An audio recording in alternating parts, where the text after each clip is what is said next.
It's time for another Dice Tower review with Z. Garcia.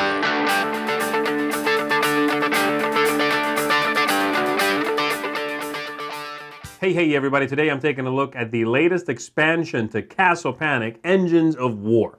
Castle Panic is a cooperative game which has already had a couple of expansions. They had the Wizard's Tower, which was fantastic. They had the Dark Titan, which was good. It was fine, not as good as the original one. This one promises to give us a new aspect to the game, the ability to build things throughout the game and then deploy them out to the board to help you out. So, is there enough design space left in this game to allow for something like this? Is it going to be interesting? Is it going to feel fresh and new? Let's find out.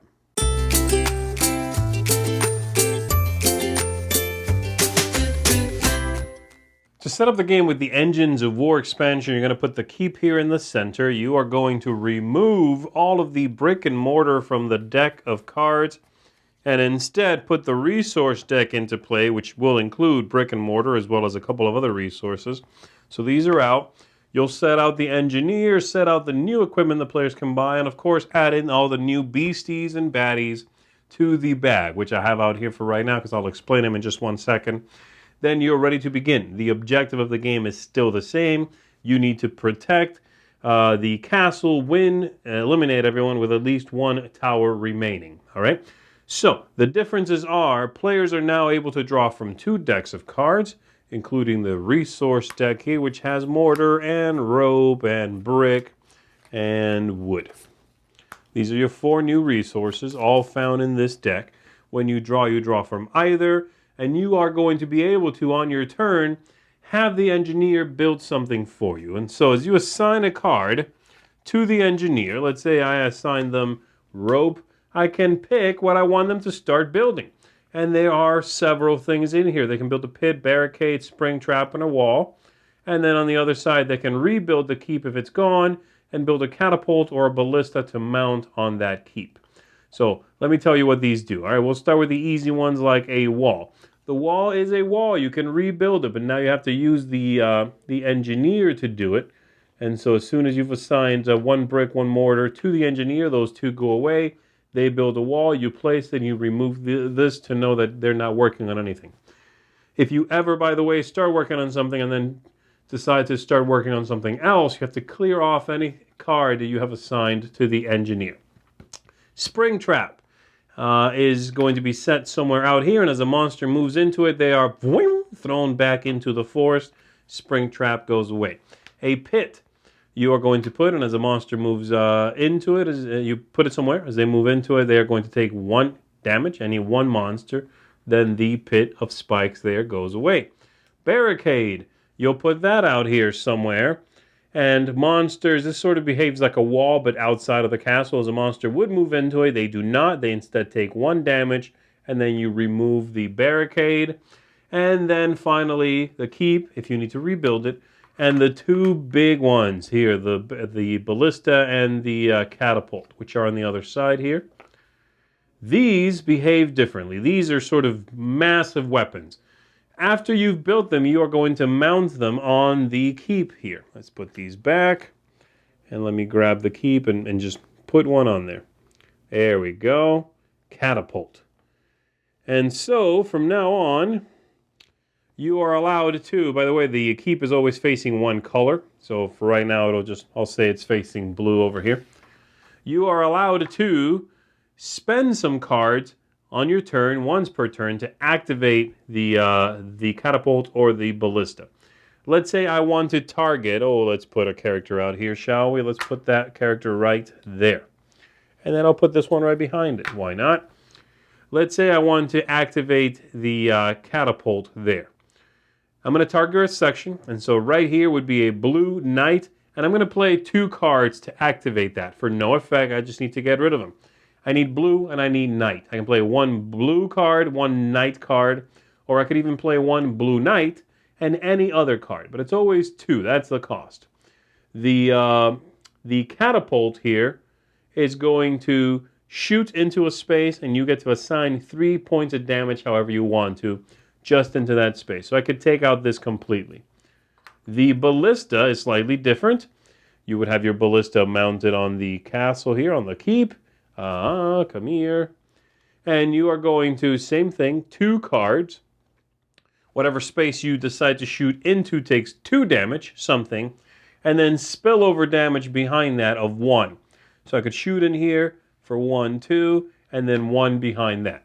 And that's how they work. You also get to rotate this 1 color on your turn, 1 time, one way or the other. Oh no! Everything is dead. That's okay. We'll rebuild. We'll come back stronger. So that's basically how that works, all right? Those are the good things in the game. Of course, the bad things, to balance out the entire endeavor, are new monsters, and the monsters themselves have started making these massive machines. And so let me show you just a couple of the monsters first, then we'll go over to the siege engines and then the encampments, okay? So here's a couple of the new monsters, the Shaman, the Breathtaker there. Shaman says that when they move, after they move, they are going to recover 1 point of health to everyone in that same color, including the Shaman itself. So very dangerous. You want this character off the board. Or just don't peck away. Just kill straight away. The Breathtaker here is quite tough, and they simply allow no trading between the players. That's what they do. So now we have the siege engines. There are 3 siege engines. These, at the beginning of the game, it tells you to remove some orcs, and each one has 2 orcs in it that are driving towards your castle, attempting to take you down. If this ever breaks into the wall, usually the orcs will spill out into your castle at that point, and each one behaves slightly differently. So the battering ram, for example, right here, takes no damage from castle structures or field equipment. It's just going to keep on coming towards you, does not take damage. The siege tower, which is right here, also takes no damage. It destroys wall, and it'll stay on the line between the wall and the first ring, meaning you cannot rebuild. And then the characters will spill out of there. And then lastly, the war wagon here. After it moves, you roll the die, and it'll move this way since I rolled a 6. Whoop. And if you roll 1, 2, 3, it goes the other way. So it's always sort of zigzagging towards you, trying to take you down. It's kind of hard to pin down. If you break this, by the way, out here in the field somewhere, it goes away, and the 2 orcs that were sitting inside of it will pop out, and then you have to deal with them. So that's how those work. I'm glossing over a couple of specifics here, but that's the general idea. And then these are encampments. And you have 2. You have the barracks, you have the forward camp. The barracks are going to sit out in the ring, in the forest ring, wherever they came in. And from that point on, until you take this down, every first pull of a monster goes to those barracks. You don't roll. If it's on 4, first pull just goes to 4. Second pull, if it's a monster, you then roll for that one. And the forward camp sits between the line on the color. And so, for example, between 5 and 6 here, which are both blue, it would just sit between them all the way out at the forest. And every time something comes in at 5 or 6, in this case, it comes in right at the archer ring, not at the forest ring. So forward camp pushes them closer to you sooner. So that's basically that.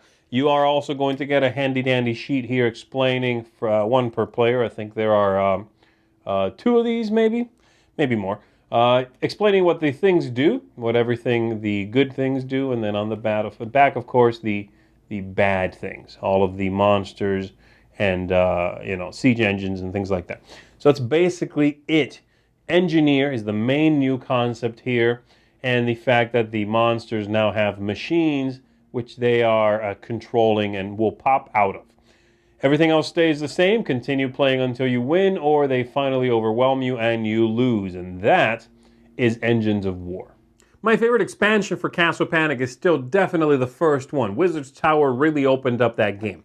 But I have to say, I like Engines of War more than I liked the Dark Titan. The new thing added here, the engineer with the cards you feed the engineer to build things for you, really is interesting. I was a little bit worried that it was going to be maybe samey, maybe something you could easily ignore, but we found ourselves enjoying the idea of setting cards there to build up, trying all the different things. Some of them are useful at different times. You can usually, if you really focus on it, build something quickly. And so it really worked for me. It's got a nice vibe to it. And then the new monsters, and especially the encampments, those are great. I really like the idea of putting a towel out there that modifies how the other towels will behave from that point on. In fact, I'm kind of surprised that there are more of them, or that this has sort of been tackled a little earlier, but I really enjoyed it. So this is a good one. I would recommend, if you already have Castle Panic and you already have Wizard's Tower, you want a little more, you want something a little different, then you're going to get it here more than you would from the Dark Titan. So that's it for me. This expansion is going to get a seal of approval.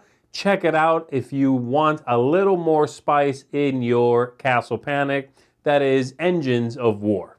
Thanks so much for watching the Dice Tower videos. Find more great videos and reviews, as well as our top-rated audio podcast at Dicetower.com. You can also find other great shows at Dicetowernetwork.com. I'm Eric Summerer, and you've been watching The Dice Tower. The Dice Tower is sponsored by Cool Stuff Inc., where you can find great games for great prices. Cool stuff in stock. Check them out at CoolStuffInc.com.